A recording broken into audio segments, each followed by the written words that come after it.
I bet you're watching the news.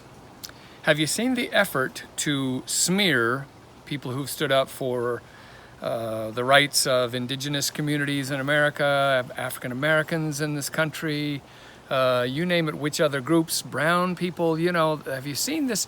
That those people are all communist Marxists who were hoodlums and thugs and you name it. What, have you seen that?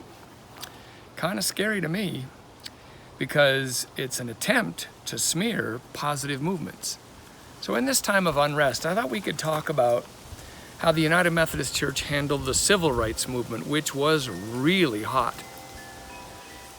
So there were people in the Methodist Church in the South who stood with the oppressors of African Americans aggressively.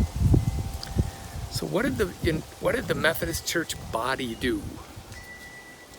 Well, what they did, at least one little detail, is they took some of the money they received, they hired a pastor who was a Southern white guy, and they sent him through the South to pitch that it is time to get this done, voting rights and things like that. We put our money where our mouth was, and Methodist pastors all over the country participated in protests, visibly, and in letters and phone calls, you name it. We made noise.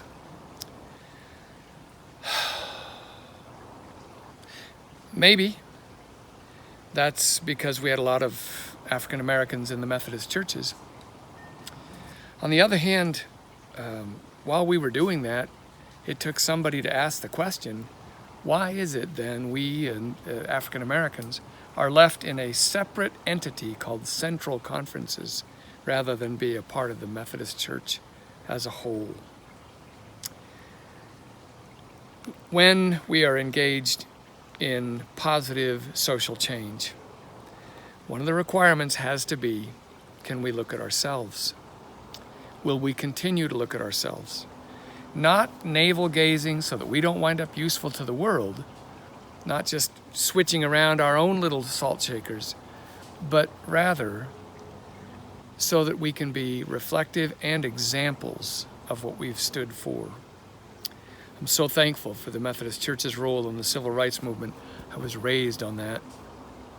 And it showed me what we can be and do in a time when oppressors want to scream and besmirch other people's names and reputations. But remember, got to keep in mind what we are and who we are, what we do. God bless you. You are love first.